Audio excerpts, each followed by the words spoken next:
자, 오늘 또 비가 많이 오는데 와주셔서 감사하고요. 새로운 분들이 워낙에 많이 왔어요. 지금 여기 계신 분 중에 한 60%가 새로 오신 분이에요. 55%. 그래가지고 복습을 안 할 수가 없는데.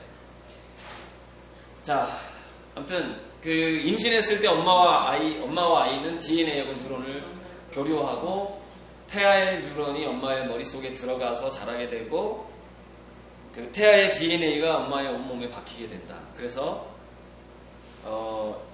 순수한 DNA 염색체의 정보는 물론 엄마 아빠한테 자녀한테 다 가지만 후천적인 거, 그러니까 수정란이 된 이후에 엄마의 뱃속에서 세포가 자리를 잡은 이후에 그 아이에게 미치는 영향은 저는 엄마의 영향이 80% 이상이라고 보는 거예요. 최소한 아빠가 25%, 엄마가 75% 뭐 이 정도. 그러니까 우리가 오래전 뭐 밭이 좋아야 된다, 씨가 좋아야 된다 이런 그 옛말이 있었는데 역시 밭이 좋아야 되는 거예요. 역시 이제 그렇게 그 여러 가지 그 과학적인 연구를 통해서 역시 옛날 그 우리 전통적인 속담이 맞다라는 거예요. 밭이 좋아야 된다는 거죠. 자, 그런데 세포가 엄마의 이제 그 자궁에 이렇게 딱 착상을 할 무렵에 그 모든 세포도 이런 생각을 합니다. 내가 새롭게 한번 인생을 살아보겠다라고 생각을 하는 거예요. 그러니까 DNA는 엄마 아빠의 DNA를 타고났어요. 타고났는데 DNA의 한 95% 정도는 발현되지 않은 상태로 남아 있습니다. 그리고 한 2-3%에서 최대 한 5%까지만 우리 인간의 모든 성격이라든가 머리카락 색깔이라든가 이런 것들을 만드는 거예요. 그러면 95% 이상의 뭐 최대 98% 이상의 전혀 역할을 하지 않는 DNA는 뭐냐? 그게 이제 우리가 그 진화를 해오면서 쭉 쌓아왔던 것들이 다 기록되어 있는 거예요.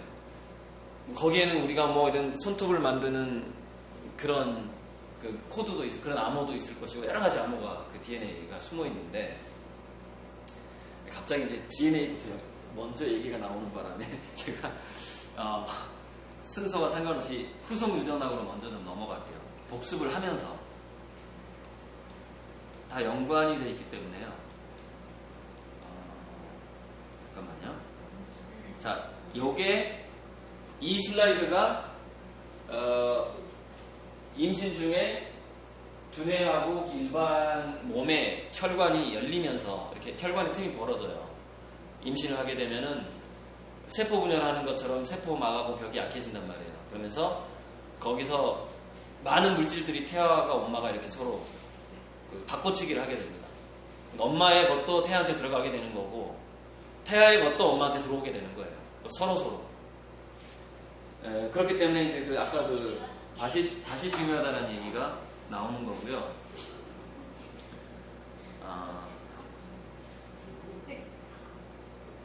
잠시만요.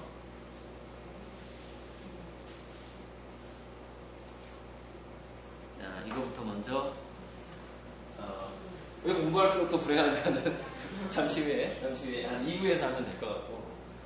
자, 그래서 복습을 하다 보니까 지금 본론으로 들어가 버렸는데 그래서 이 세포가 이렇게 되는 거예요.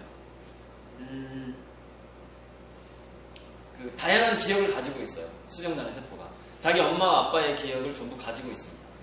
가지고 있는데 그게 DNA고 DNA가 곧 기억이에요. 가지고 있는데 얘네들이 그 우리 아이들이 살면서 그 DNA의 어떤 부분을 살리고 어떤 부분을 살리지 않을 것인가가 후천적으로 결정이 된다는 거예요. 후천적으로. 자기가 배우는 거, 먹는 거, 사고방식, 정서 이런 거에 의해서 많이 결정이 된다는 거죠. 부모가 태교를 어떻게 했는가, 3살까지 어떻게 그 믿음을 줬는가, 절대적인 사랑을 줬는가. 너는 사랑받을 바삐게 태어난 거고 너는 절대로 버림받지 않을 거고 언제든지 너를 지켜주는 존재가 있을 것이고 너가 불편하면은 그 불편함을 보살펴주는 누군가가 있고 이런 거죠. 근데 이제 기저귀를 갈 때도 잠깐만 이제 그 부분 언급하고 넘어가자면은 기저귀를 갈 때도 과잉보호가 존재를 합니다. 아이가 어떤 오줌을 싸서 이게 불편하단 말이에요. 근데 어느 정도 얘가 불편함을 느낀 다음에 해소해줘야만이 얘는 내가 보살핌을 받는구나 이렇게 느끼는 거예요. 싸자마자 갈아버리면 어떻게 돼요? 불편함을 느끼기도 전에 그걸 갈아버리면 얘는 거기에서 뭘 한 가지를 못 배우게 되냐면은 내가 불편할 때는 누가 나를 도와주는구나라는 걸 배우지 못하는 거죠. 내가 불편해서 내가 짜증을 내고 울면 누군가가 나를 도와주는구나. 그게 뭐냐면 나에게는 구세주가 있다라는 그런 걸 배우게 되는 거거든요. 근데 얘가 너무나 과잉보호를 해버리면, 그러니까 제가 어제 그랬어요. 길거리를 갈 때 아이들이 넘어지지 않도록 거의 팔을 이렇게 끌고 가지 말고 먼저 앞에 가게 한 다음에 넘어지게 하라는 거죠. 아이가 넘어져서 울 때 위로를 해주라는 거예요. 어렸을 때 엄마도 너보다 더 자주 넘어졌어 그러면서 산다는 게 원래 그런 거야. 이렇게 위로를 해주라는 거죠. 그리고 상처는 다 낫게 돼 있어. 그러니까 어렸을 때 상처가 나지 않도록 과잉보호를 했을 때 그 아이가 배우지 못하는 게 있습니다. 뭘 배우지 못하냐면은 모든 상처는 회복된다는 사실을 배우지 못해요. 그런데 15세 이전에, 어제 제가 얘기했어요. 15세 이전에는 몸 체험이 중요하고 15살 전후에는 딱 넘어가게 되면은 지적인 체험이 중요하단 말이에요. 근데 지적인 체험을 한 5년 정도 앞당겨버리면 얘는 몸 체험을 통해서 운동이라든가 어떤 캠핑 같은 걸 가서 이렇게 아이들끼리 신나게 노는 거, 그런 것들을 통해서 배울 수 있는 것들을 못 배우고 넘어가 버리는 거예요. 15세. 그러니까 상처를 회복한다는 게 이렇게 되는 겁니다. 15세 이전의 아이한테 자기 몸에 상처가 나는 거는 15세 이후에, 20세 이후에 그 어른들에게 어떤 거하고 똑같냐면은 자기 그 존재감을 멸시당하는 상처하고 똑같아요. 15세 이전에는 심리적인 상처를 잘 받지 않아요. 얘네들은 자신감이 넘치거든요. 도파민이 많아서 그래요. 그 몸속에. 그래서 얘네들에게 상처는 뭐냐면 몸의 상처가 진짜 상처인 거예요. 15세 이전의 상처는. 그런데 사람이 성인이 돼버리면 몸의 상처가 그렇게 중요하지가 않아요. 정신적인 상처가 훨씬 커요. 그래서 그 모멸감을 당하면 자살을 해버리는 거예요. 나이 먹고. 며느리가 멸시를 한다거나 내가 키워줬던 후배가 갑자기 내가 나이 먹었다고 나를 무시해. 죽고 싶은 거예요. 죽고 싶거나 죽이고 싶거나 둘 중에 하나죠. 근데 죽일 수 없을 때, 내가 뭔가를 할 수 없을 때 자기는 그냥 죽고 싶은 거예요. 그렇게 자살률이 계속 올라가고 있는데 그 자존이 무너질 때 사람은 죽고 싶거든요. 바로 그때 15세 이전에 다쳤다고 회복했던 경험이 바로 영향을 주게 됩니다. 뼈가 부러졌다가 붙었던 경험, 피를 흘렸다가 꿰맸다가 상처는 남았지만 회복된 경험들이 성인이 됐을 때 정서적으로 타격을 입었을 때 그걸 극복하는 힘으로 전이가 되는 거예요. 자, 그래서 세포에게 다시 들어가면은 이게 그래서 엄마 아빠의 기억을 다 가지고 있고 물론 동물 때 기억까지 다 가지고 있어요. 우리 인간의 그 세포는 진화해왔던 모든 동물의 기억을 다 가지고 있다고 보시면 돼요. 모든 단계로. 그런데 그 중에서 어떤 기억을 살려내느냐 하는 문제는 후천적인 거라는 거예요. 그래서 바로 그 후천성을 연구하는 학문이 저기 포인트가 있죠. 네. 어제까지 없어가지고요. 저기 후성유전학이라는 거. 후천 쪽. 자, 암에 걸리는 것이든 정신병에 걸리는 것이든 정신적인 상처이든 육체적인 병이든 간에 물론 타고난 게 있어요. 타고난 게 있지만 쌍둥이 연구에 의하면은 동일한 질병 유전자가 있어도 어떤 애는 걸리고 어떤 애는 안 걸립니다. 일란성 쌍둥이 연구예요. 동물 실험을 해봐도 그래요. 그건 왜 그러냐는 거죠. 왜? 그래서 후속 유전학자들이 연구를 해봤더니 모든 DNA는 옷을 입고 있더라는 거예요. 드레스를 입고 있더라는 거예요. 그러니까 DNA는 그냥 나체예요. 나체인데 얘네들에다가 군복을 딱 입혀주면은 군인처럼 행동을 하는 거예요. DNA. 그리고 우리 여성분들 왜 봄에 봄 가을에 백화점에서 새로 산 옷이 없으면 밖에 나가기 싫죠, 그죠? DNA도 그렇더라는 거예요. DNA도 굉장히 많은 그 자기만의 도구와 무기를 자기 몸에 걸치고 있는 거예요. 그런데 그 중에서 자기가 그 DNA가 걸치고 있는 그걸 이제 효소라고 하기도 하고 유기분자라고 해요. 그러니까 DNA 그 자체로는 그 발현이 되지 않습니다. 그거를 발현하게 하는 촉매제가 있다는 거예요. 촉매제. 뭐 폭탄 같은 것도 기폭제가 있듯이 그 다이나마이트도 그 최초로 터지게 하는 게 있단 말이에요. 그 방아쇠가 있단 말이에요. 방아쇠. 그러니까 모든 DNA는 방아쇠가 있다는 거예요. 그걸 스위치라고 해요. 스위치. 저기 이제 그 그림인데 이게 이제 스위치예요. 여기 스위치인데 이 스위치 이걸 이제 주요 스위치를 물론 스위치는 DNA를 끄고 켜는 그런 효소나 유기분자는 지금 100가지가 넘는다고 해요. 100가지가 넘는데 그 중에서 가장 대표적인 게 이 메틸이라는 거예요. 그래서 그거에 대해서 지금 제가 어떤 책에서 무단으로 복사해가지고 지금 사진 찍어봤는데 다시 그려야 되는 건데 그래서 이게 이 효소나 유기분자가 붙으면은 뭐 그게 발현이 안 됐다가 그러니까 안 좋은 거라고 쳐봐요. 뭐 암유전자라고 칩시다. 암유전자. 그래서 이 메틸기가 붙으면은 그 암이 안 걸려요. 그 사람 평생. 근데 이게 떨어지면은 암에 걸리는 거예요. 왜? 그 암에 걸리도록 하는 것이 그 DNA에서 명령이 밖으로 나가버리는 거죠. 신호를 전달하는 그 중간 매개체가 있다는 거예요. 그게 DNA의 옷이에요. 그러니까 우리가 모자를 쓰면 모자에 뭐 계급장이 있잖아요. 군대에서. 그런 것처럼 어떤 옷을 입느냐에 따라서 어떤 게 DNA에 붙느냐에 따라서 붙느냐 떨어지냐에 따라서 그 수정란이 그 후천적으로 태교 그 이후 모든 영향을 받게 되는 겁니다. 제가 어제 그 얘기도 했어요. 첫 시간에 한 거다. 첫 시간에 무슨 얘기를 했냐면 배가 고파보지 않으면 어렸을 때 초등학교 때까지 아이들이 배가 고픈 경험을 하지 않으면 나중에 동기부여하는 능력이 생기지 잘 않습니다. 왜냐하면 그 인간의 의지라는 것은 항상 결핍에서 생겨요. 어떤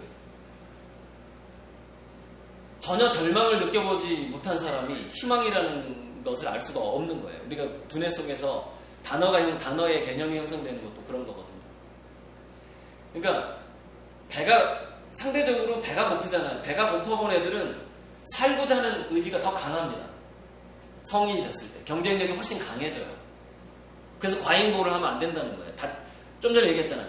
어렸을 때 다쳐보지 않으면 어떻게 된다고요? 회복하는 힘이 약해진단 말이에요. 어렸을 때 계속 배가 부르게 얘가 부모한테 과잉보호를 받아버리면은 나중에 대학생 이후에 사회에 나가서 뭘 해야 될지 모르는 애가 되는 겁니다. 의미부여를 못하는 거예요. 동기부여하고. 근데 후속 유전학에 의하면은 이런 연구가 있습니다. 10살 전후에 얘가 너무 풍족하게 먹었어. 그 아이가. 그러면 그 후손들이 단명한 걸로 나옵니다. 당뇨병이 훨씬 빨리 걸리고. 그러니까 애를 그냥 키를 키우겠다고 성장기라고 해서 막 먹이는 거예요, 엄마들이. 그러면 그 당사자도 성인병에 먼저 걸릴 뿐만이 아니라 그의 아들하고 그 손자 때까지 수명이 단축됩니다. 빨리 암에 걸리고 빨리 당뇨병에 걸리는 거예요. 그러니까 제가 지금 아이들을 굶길 수는 없는 시대란 말이에요. 왜? 먹을 게 너무 많기 때문에. 자, 그러면 지금 아이들 어떻게 굶겨야 되냐 이 말이에요. 밥 먹을 시간이 없게 만들면 돼요. 먹을 시간이 없게 만들면 된다는 거예요. 그래서 그 방법이 뭐냐? 자꾸 뭔가에 활동을 시키라는 겁니다. 운동이 돼. 그래서 제가 스포츠 얘기를 한 거예요. 그래서 엊그제 다 한 얘기인데요. 복습을 하는데 어떤 규칙이 있는 그런 스포츠 활동을 하게 되면은 배가 고파도 못 먹는 시간이 생겨요. 왜 그 시간 동안 내가 이 단체를 따라가야 되기 때문에 그 경기의 룰을 지켜야 되고, 예를 들어서 무슨 뭐 행군 같은 걸 한다 그러면 중간에 이렇게 자기만 빠져나와서 밥을 먹을 수가 없잖아요. 그래서 그 초등학교 때 10대 전후에 얘가 배고픔을 느끼게 하려면 바로 그런 활동들을 늘려야 된다는 거죠. 옛날에는 우리가 저절로 배고픔을 느꼈잖아요. 우리 어르신들. 그죠? 왜? 먹을 게 없었기 때문에. 근데 이거죠. 그러니까 적절한 그 수위를 지켜야 되는데, 그 10살 전후의 성장기 때 너무 많이 먹어버리면 자손 대대로 건강이 안 좋은 후손을 낳게 되는 거예요. 너무 굶어도 그렇습니다. 너무 굶어도 그 후손들이 체구가 작게 태어나고 갑자기 비만이 되고 이렇게 되는 거예요. 너무 굶게 되면은 그 지방을 태워주는 그 유전자가 꺼져버려요. 왜냐면은 뱃속에서 태아가 이렇게 생각하는 겁니다. 자기 엄마가 이제 너무 굶었어. 그게 엄마가 10대 때 너무 굶었어. 그러면은 엄마 몸속에 그게 딱 기록이 됩니다. 이 세상은 먹을 게 부족하다. 이게 딱 기록이 돼요. 그럼 그게 DNA한테 계속 그 얘기를 해줍니다. 야, 이 세상은 먹을 게 부족해 이렇게. 그러면 이제 그 태아가 난자가 만들어질 때, 야, 이 세상은 먹을 게 부족하다 이렇게 다시 또 기억을 합니다. 그러면은 그 DNA에서 어떤 유전자가 꺼지냐? 지방을 비축하는 유전자가 켜지고, 지방이 들어왔을 때 그걸 에너지로 쓰는 유전자가 꺼지는 거예요. 왜? 지방을 많이 비축하지 않으면은, 그러니까 밥을 언제 먹을지 몰라. 이렇게 되는 거죠. 먹을 거에 대한 공포심이 생기는 거예요. 그래서 너무 굶었던 그 자손들은 굉장히 뚱뚱해집니다. 왜냐면 그 지방을 태우는 유전자가 발현이 되질 않아요. 계속 비축만 하는 거예요. 그래서 물만 먹어도 살찌는 체질이에요. 물만 먹어도 살이 쪄요. 정말 그런 체질이 있는 겁니다. 유전자가 꺼져버렸기 때문에 그래요. 후천적으로 그렇게 꺼지고 켜지고 하는 건데, 그 후천적으로 꺼지고 켜지고 하는 그 경향성이 자기 후손들한테 그 유전이 되는 거예요. 그러니까 이렇게 얘기합니다. DNA가 있으면은 DNA만 유전되는 게 아니라 플러스 알파가 유전이 되는데, 그 엄마 아빠가 어떻게 살아왔느냐는 기억이 유전이 되는데, 지금 후성 유전 학자들은 이걸 50%로 봐요.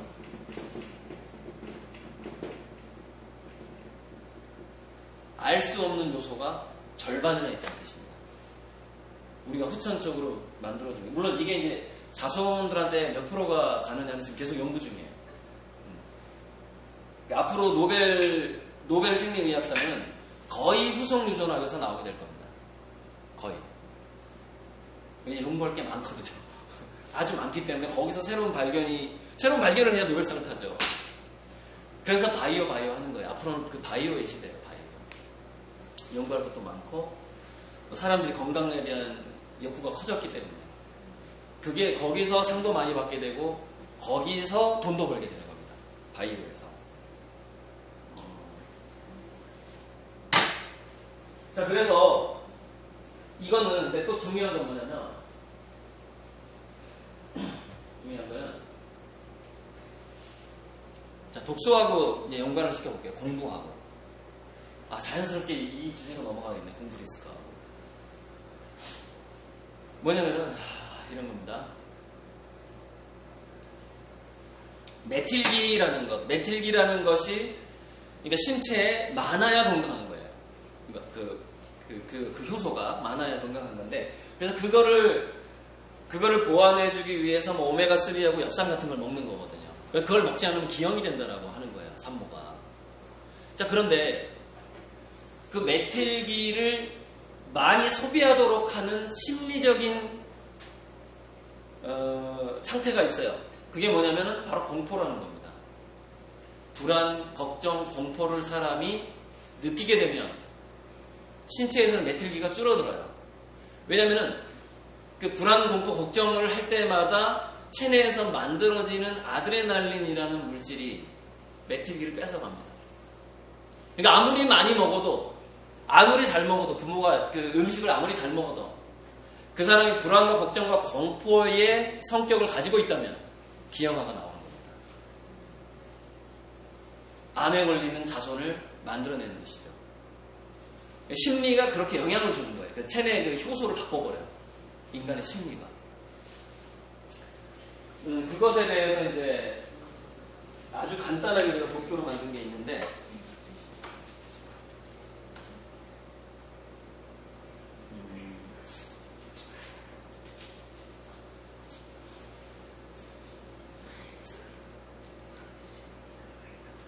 이게 인간의 심리가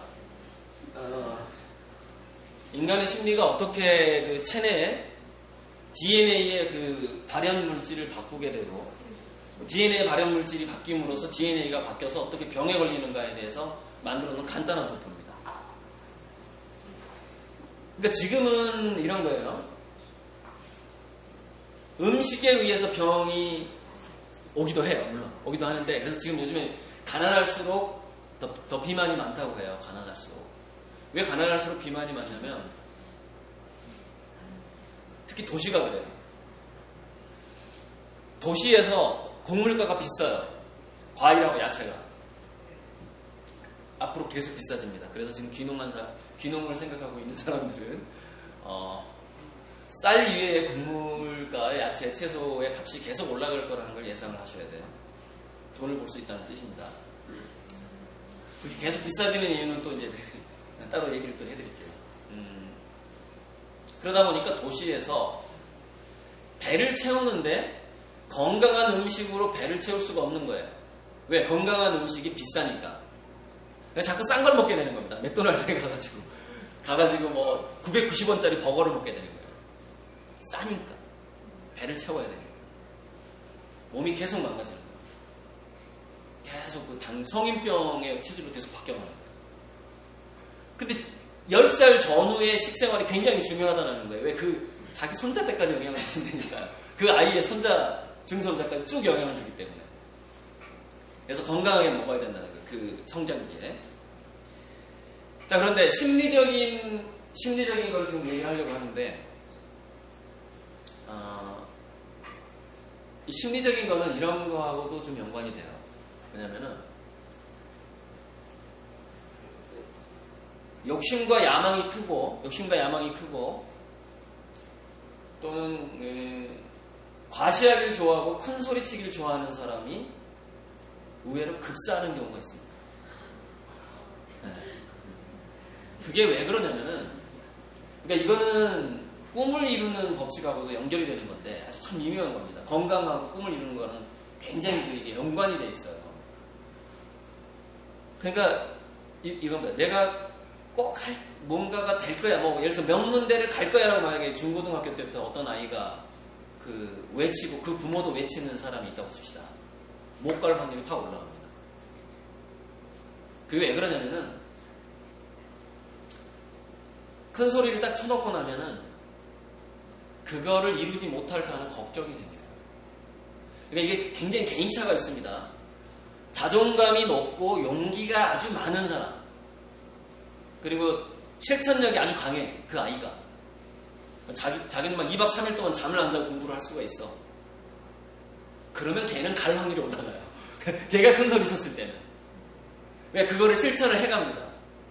그런데 그 아이가 강한 아이가 아니고 자존감이 높은 사람도 아니야. 근데 그 자존감은 또 어떻게 전수가 되느냐, 이게 또 문제거든요. 이게 부모의 자존감을 그대로 담는단 말이에요, 애들이. 이게 또 문제인데. 자, 그런 아이들인데 그 부모가 괜히 욕심만 많아요. 그래서 그 욕심을 전수해서 자존감을 전수한 게 아니라 욕심을 전수한 게 그 자식한테. 그래가지고 너는 꼭 뭐 명문대를 가야 돼, 내지는 성공을 해야 돼 라는 얘기를 은근히 했어, 얘한테. 절대 거기 못 갑니다. 왜 그러냐면 불안과 공포가, 자기가 큰 소리 친 만큼 불안과 공포가 따라 올라갈까 봐요. 왜? 못하면 창피하니까. 자존심이 무너지니까. 그래서 그 불안과 공포가 딱 올라가게 되면은 그 다음에 나타나는 현상이 바로 어떤 현상이냐면 공포 회피가 가게 되면은 저게 해마를 억압해요. 해마. 그러니까 새로운 뇌세포를 만드는 공장, 기억을 하게 해주는 그 공장이 잘 안 돌아가게 만듭니다. 불안과 공포, 아드레날린이 나오면서. 그러면서 메틸기를 또 뺏어가요. 신체에서. 신체의 건강을 유지시켜주는 그 효소를 또 얘가 잡아먹습니다. 불안과 공포가. 이 위쪽으로 올라가면 좀 어렵죠. 이게 어려운데. 근데 여기서 이제 우리가 진짜 공부를 하는 것이 왜 중요한가가 나오게 됩니다. 진짜 공부.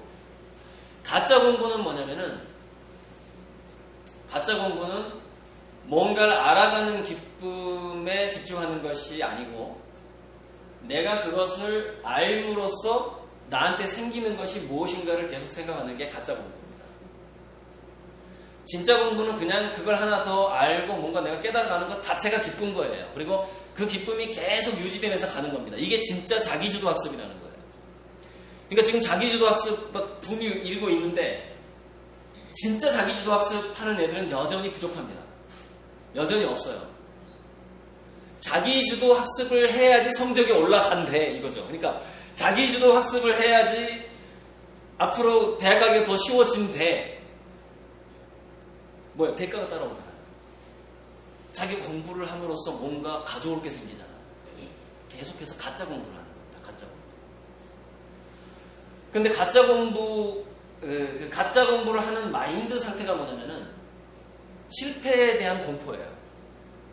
낙오에 대한 공포가 깔려 있어요. 근데 바로 그 공포심이 두뇌가 돌아가는 걸 방해합니다. 그래서 오히려 공부를 못하는 아이가 되는 거예요. 그런데 제가 지난 이틀 동안 아이는 꿈이 커야 되고 엄마는 욕심이 낮아야 된다고 했는데, 욕심이 작아야 된다. 그래야지 그 아이는 자기주도적인 체험을 하면서 약간의 성과에도 기뻐하는 사람이 된다 이거죠. 뭐 빵점에서 1점 맞아도 엄마가 너무 기뻐하는 거야. 꼴찌인데도 거기서 걔는 도파민을 체험한다니까요. 근데 엄마가 욕심이 높아. 그 연고대는 가야 돼 우리 애가. 그럼 얘는 도파민을 체험을 평생 몇 살까지 못하냐면, 그 엄마가 그걸 명문대를 포기할 때까지 못해요. 그러니까 한 15살 땐, 한 16살 땐 포기하거든요. 고등학교 1학년 가면은 이제 엄마가 명문대를 포기합니다. 중학교 때까지 성취감을 맛보지 못한 아이가 되는 거죠. 그 도파민 체험을 못하는 거죠. 그럼 그 애가 성인이 됐을 때 그대로 산다는 거예요. 그대로. 성취할 수 없다라는 생각을 가지고 삽니다. 나는 뭘 시도해도 이루어지지 않을 거라는 걸 딱 세팅을 해요. 10대 때 이미. 그리고서 평생 살게 되는 거죠. 이게 욕심이 큰 엄마가 그 자녀한테 선물하는 겁니다. 그런데 실패에 대한 공포가 딱 세팅이 돼버리거든요. 그 욕심이 큰 엄마 밑에서 살게 되는 아이들이. 근데 그 공포가 만들어내는 게 결국에는 이제 이렇게 되는 거죠. 세상을 살아가면서 자기가 겪는 문제들이 있어요. 시험을 봐야 되고, 뭐 상사로부터, 직장 상사로부터 뭐 야단을 받고, 그렇게 했을 때는, 그것을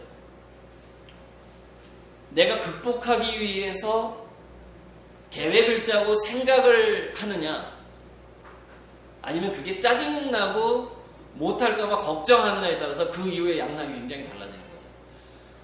계획을 세우게 되면은 그 체내에 있는 메티기를 뺏어가는 식으로 심리가 가지 않아요. 그래서 진짜 공부, 진짜 책을 보면서 독서 토론을 하고 그 알아가는 것이 기뻤을 때는 왜 그게 몸에 좋으냐, 그 진짜 공부를 하는 게 왜 몸에 좋으냐면은 불안, 걱정, 공포가 완전히 심리적으로 사라집니다. 그게 예술하고 진짜 공부에 빠졌을 때 인간의 심리 상태예요. 그거와 전혀 상관없는 인간이 되는 거예요. 그리고 거기서 하나 더 좋은 체험이 뭐냐면 봉사하는 체험이에요. 봉사. 자원봉사. 그 신체를 젊게 만들어주고 병에 안 걸리게 만드는 그런 심리 상태가 있어요. 그러니까 이 세상 자체가 불안, 걱정, 공포로 둘러싸여 있는 그런 세상이기 때문에 그걸 상극의 세상이라고 그러죠. 철학적으로. 그걸 어떻게 차단하느냐가 문제인 거예요, 지금. 그거를 어떻게 차단할 수 있도록 우리 아이들을 공부시키느냐가 지금 굉장히 중요해진 거예요. 그거를 왜 차단하는 공부가 지금 왜 중요하느냐? 이게 공부 리스크와 연결이 된다고 그랬잖아요. 앞으로는 공부를 했다고 해서 성공할 수 있는 확률이 거의 없기 때문에, 굉장히 낮아지기 때문에 성공 확률이. 그래서 공부를 통해서 너는 이런 걸 얻을 수 있을 거야 라는 것이 어렸을 때 세팅된 아이는 자랐을 때 어마어마한 심리적인 충격을 받게 됩니다. 엄마가 분명히 공부하면 내가 이런 거 나한테 생길 거라고 했는데 분명히 우리 담임 선생님이 성적이 올라가면 네 남편하고 네 와이프 얼굴이 바뀐다고 했는데 나 미인을 얻을 줄 알았는데 나 실업자 됐네? 이렇게 되거든요. 그럼 미인이 올 리가 없죠. 그죠? 거기서 받게 되는 심리적인 그거를 견디지를 못하는 아이가 돼버리는 거예요. 그러니까 미래 다가오는 상황을 알고 지금 아이들의 마인드, 삶의 태도를 아주 바람직하게 세팅을 해야 된다는 거죠. 그래서 결국에는 그게 메틸기를 계속해서 뺏어가는 형태로 그 심리가 돌아가요. 불안 걱정을 하는 아이가 됐을 때 이게 이제 자존감이 낮은 아이들이 주로 그렇게 됩니다. 자존감이 낮은 아이는 왜 자존감이 낮아져요? 또 어렸을 때 작은 성취를 많이 못 해보면 자존감이 낮아지거든요. 그러니까 자존감을 키우는 거에는 15세 이전에 자존감을 키우는 거에 굉장히 중요한 게 운동이에요. 그리고 낙서. 그러니까 어렸을 때 그 그림 그릴 때 자기가 원하는 대로 그림이 그려지는 체험. 근데 낙서를 많이 안 해본 아이가 어떻게 자기가 원하는 대로 그림을 그릴 수가 있습니까? 낙서를 일단 무조건 많이 해봐야 될 거 아니에요. 그 낙서하고 운동이라는 건 뭐냐면은 예를 들어 그 언니 오빠들이 징검다리를 딱 건너가는데 나는 몸이 작아서 아직 못 건너가는 거야 이거를. 가다가 막 빠지고 막 그러잖아요. 그래서 어느 순간 1년 후에 내가 이제 좀 키가 큰 거예요. 그래서 이제 그 징검다리를 건너가. 그때 그 도파민이 활성화되면서 자존감이 한 단계씩 올라가요. 자, 그래서 어쨌든 메틸기라는 것을 계속 뺏어가는 형태로 심리가 돌아가게 되면 그게 이제 아드레날린이 많이 만들어지는 심리 상태거든요. 그러면 일단은 그 간에서 합성되는 콜레스테롤이 간에서 그러니까 여러분 삼겹살이나 오리고기에서 먹는 콜레스테롤 양보다 우리 신체 간에서 합성하는 게 훨씬 더 많습니다. 그래서 이상하다 저 사람은 풀만 먹는 사람인데 그러니까 삼겹살도 안 먹고 고기도 잘 안 먹는 사람인데 동맥경화가 죽는 거예요. 왜 그 사람이 동맥경화로 죽어요? 심리 상태 때문에 죽는 겁니다. 그러니까 자기가 먹었던 그 모든 음식을 자기가 걱정 공포를 하는 심리 상태를 가지고 있었을 때는 간에서 콜레스테롤을 만들어내요. 이게 왜 그러냐면은 이런 겁니다. 콜레스테롤의 원래 목적은 신체에 들어와 있는 그러니까 혈관을 깨끗하게 하고 신체에 들어와 있는 독성분을 중화시키는 역할을 해요. 기름이 콜레스테롤이. 그리고 그 중화시키는 역할을 많이 하는 기름이 바로 저밀도 콜레스테롤 LDL이에요. 고밀도 콜레스테롤은 이제 혈관을 청소한다라고 알려져 있죠. 근데 왜 그 사람은 LDL을 많이 합성하는 간을 갖게 될까요? 풀만 먹고 사는데. 이런 겁니다. 인간은 이게 이제 뭐냐면은 지능 발달의 저주예요. 지능 발달의 저주. 그러니까 인간은 생존을 위해서 자기 지능을 발달시켜 왔어요.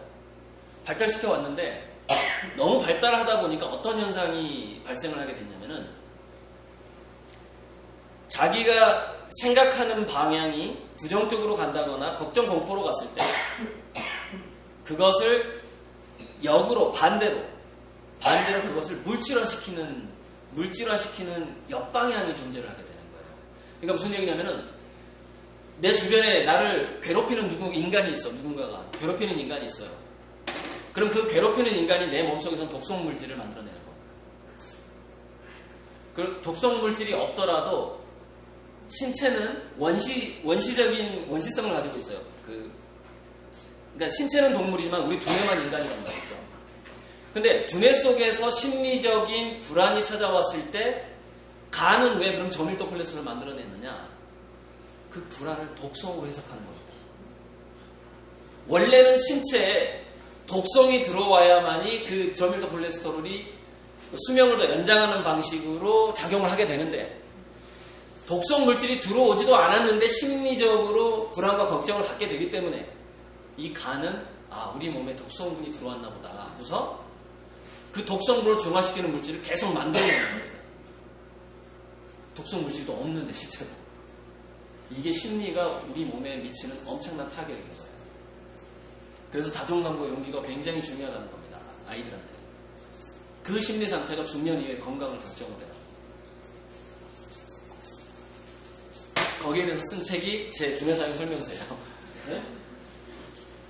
밑으로 가게 되면은 이 정반대 현상이 나오는데, 면역력하고 기억력이 상승을 하는 쪽으로, 그러니까 세상의 모든 자극이 나한테 다가올 때마다 그 자존감이 높고 긍정적인 정서를 가진 애들은 면역력과 기억력이 더 좋아지는 방식으로 계속 그게 순환을 하게 됩니다. 근데 그렇지 않은 애들은 지능이 낮아지고 면역력이 저하되는 방식으로 가게 돼요. 그 자존감과 도파민의 도파민이 체내에서 잘 돌아가는 자기주도성, 뭔가 성취감, 만족감 이런 것들, 욕심이 작게 되면 만족감은 더 커지는 거예요. 그런 것들이 면역물질을 만드는 그 기초물질을 더 많이 만들어내거든요. 그러니까 이 위쪽으로 걱정공포로 가게 되면 면역물질이 점점 적어져요, 체내에서. 게다가 암을 발현하게 만들어주는 어떤 효소나 분자들이 더 많아지게 되고, 그렇게 되면 암은 더 많이 발생하게 되고 면역물질은 떨어지게 되는 거죠. 그래서 결국 마지막에 이렇게 갑니다. 두뇌가 장기적으로 꺼지게 되고 혈관이 파괴가 되고, 그러니까 혈관 질환이 걸리게 되고 뇌졸중이나 암, 치매로 일찍 가게 돼요. 근데 여기서 이제 재밌는 게 뭐냐면은 일본에서 이거 얘기만 하고 좀 1차 좀 쉬어야 되겠어요. 공부 리스크는 그 다음에 2부로 할게요. 장수에 대한 거 얘기하고 넘어갈게요. 일본에서 100살 넘게 산 사람들을 통계를 내봤어요. 통계를 내보고, 그 다음에 우리나라의 그 박상철 씨, 무조건이 그 가수가 그 박상철인데, 똑같은 석좌 교수가 한 분이 있어요. 가천의과학대 석좌 교수가 박상철 씨고, 그 사람이 장수학을 연구하는 사람입니다. 의사 출신인데 오래 산 사람들만 연구하는 거예요. 전 세계의 모든 장수마을 이 사람이 다 돌면서 그 사람들 연구했어요. 자, 장수학을 연구한 사람들 결론이 뭐냐면은, 장수는 유전자보다는 후천적인 영향이 75%다 이 말이에요. 75%. 쌍둥이도 그 사람이 걱정공포에서 살았을 때는 DNA 텔로미어, 그 장수하게 해주는 그 효소나 그 유전자가 이미 망가져 있더라. 그래서 일란성 쌍둥이도 60대 쌍둥이인데 10살 차이가 나고요, 얼굴이. 그 TV에 한번 나온 적 있어요. DNA가 바뀌었기 때문에 그런 겁니다. DNA 발현이 완전히 바뀌어버리는 거예요. 자, 그래서 일본에서 그 장수한 사람들을 연구해봤더니, 장수하도록 그 사람의 정서나 식생활이 돌아가는 사람은 대부분 100살이 넘어서 집에서 조용히 자연사를 하더라는 겁니다.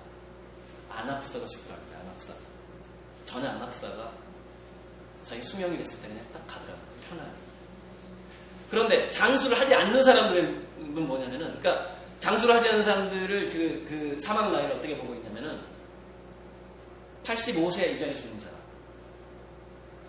장수를 하는 사람은 100세 이상 사는 사람이고, 85세 이전에 죽는 사람들의 공통점은 뭐냐면은 꼭 병원에서 죽더라고요. 병원에서. 아프다가. 그 기간을 조사해봤더니 6년에서 7년간 병원에서 있다가 죽는다. 6년에서 7년. 그 왜 그래요? 약으로도 치료할 수가 없는 겁니다. 우리 DNA의 발현이라는 것은. 자기 마음과 식생활과 운동으로 치료할 수 있는 것이지 약으로 치료가 안 되기 때문에 병원에서 생명을 연장하다 그냥 죽는 거예요. 자, 그래서 마무리 강의는 잠깐 쉬었다 가겠습니다. 좀 쉬세요.